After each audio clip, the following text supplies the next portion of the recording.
Bonjour tout le monde, j'espère que vous allez bien, j'espère que vous tenez le coup. Aujourd'hui, j'avais envie de vous donner des trucs pour économiser parce que on s'entend, là, la crise qu'on vit actuellement, c'est pas juste une crise de santé publique, c'est aussi une crise économique. On est tous touchés, certains plus que d'autres. Peut-être que vous avez perdu votre emploi, peut-être que vous êtes un entrepreneur qui avait dû fermer votre commerce. Et puis, je pense que c'est en s'entraidant qu'on va pouvoir traverser cette crise-là. Donc, pour vous aider, là, tout simplement, là, je vais vous partager aujourd'hui mes meilleurs trucs pour économiser.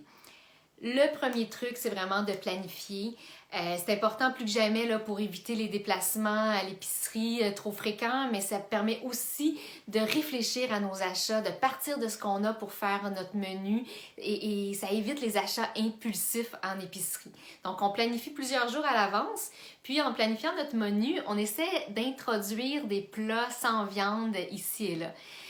Parce que manger moins de viande, c'est un autre super truc pour économiser. La viande pèse vraiment lourd dans notre facture. Puis, on n'a pas besoin de devenir végétarien à temps plein, mais juste ici et là, de couper nos plats de viande, de les remplacer par des plats végés ou à l'intérieur de nos recettes, là, de réduire la quantité de protéines animales puis d'ajouter des protéines végétales, ça fait vraiment une super différence. On peut faire des pâtés chinois moitié-moitié avec de la viande puis des lentilles, de la sauce à spaghetti moitié-moitié avec des saucisses italiennes puis du tofu égrené par exemple. Il y a plein de recettes qui existent, il y a plein de façons d'y arriver. Là. Je vous conseille vraiment d'essayer ça, ça fait une grosse différence sur la facture d'épicerie. Un autre moyen d'économiser, c'est d'éviter de gaspiller. Ça n'a jamais fait de sens de nourrir la poubelle, mais encore moins ces temps-ci, alors qu'on est vraiment plus près de nos sous.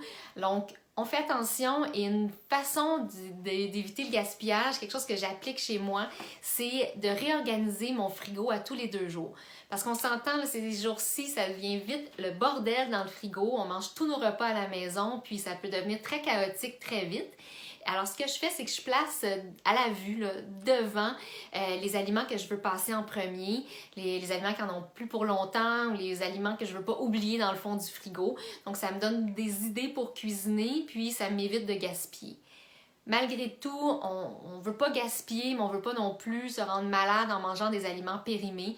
Donc, faites très attention. Dans le doute, jetez. Si l'aliment, visuellement, son odeur, sa texture ne vous inspire pas confiance, prenez pas de risque. C'est pas le temps de se retrouver à l'hôpital. Là. Vraiment pas.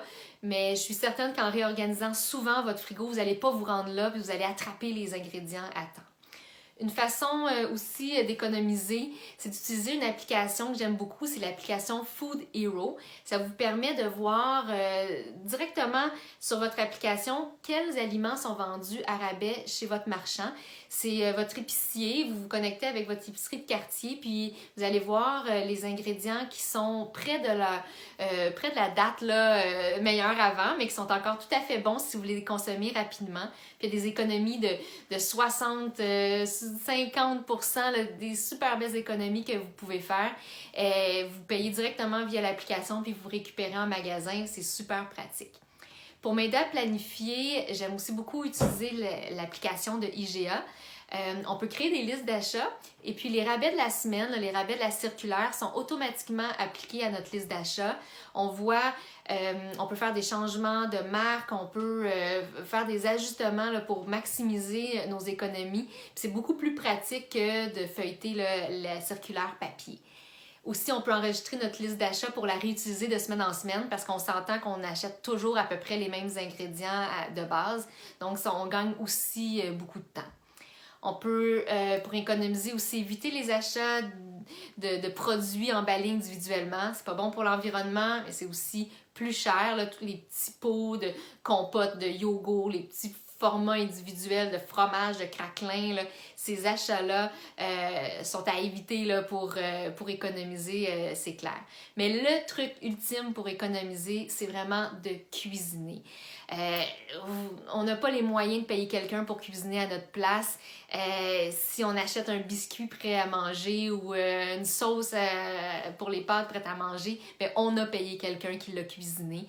Alors, cuisinez, faites-vous confiance, plongez. S'il y a un petit côté positif à tout ce qui nous arrive présentement, c'est peut-être que vous avez plus de temps ces temps-ci pour vous initier à la cuisine, pour explorer, pour essayer des recettes que vous n'avez pas l'habitude de cuisiner. Faites-vous confiance. Ce que je dis toujours, c'est que c'est en cuisinant qu'on apprend à cuisiner. Donc, allez-y. Vous allez être sûrement étonné par ce que vous êtes capable de réussir. Et si, malgré tous ces petits trucs-là, vous avez quand même de la difficulté à mettre des aliments sur votre table, n'hésitez pas à demander de l'aide. Il n'y a pas de honte. C'est pas de votre faute. On est tous ensemble dans cette crise-là pour s'entraider. Demandez de l'aide à vos amis, à votre famille, à un voisin. Je suis certaine que vous allez trouver un moyen de le remercier, de lui remercier. Il faut vraiment être solidaire ces temps-ci.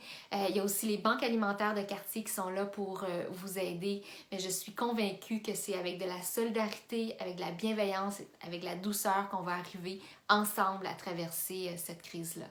Donc, je vous souhaite vraiment de prendre soin de vous et puis je vous dis à bientôt pour une autre capsule avec d'autres conseils pour traverser la crise en un morceau. Alors, d'ici là, on se répète en boucle sans arrêt que ça va bien aller. On lâche pas. Bye bye.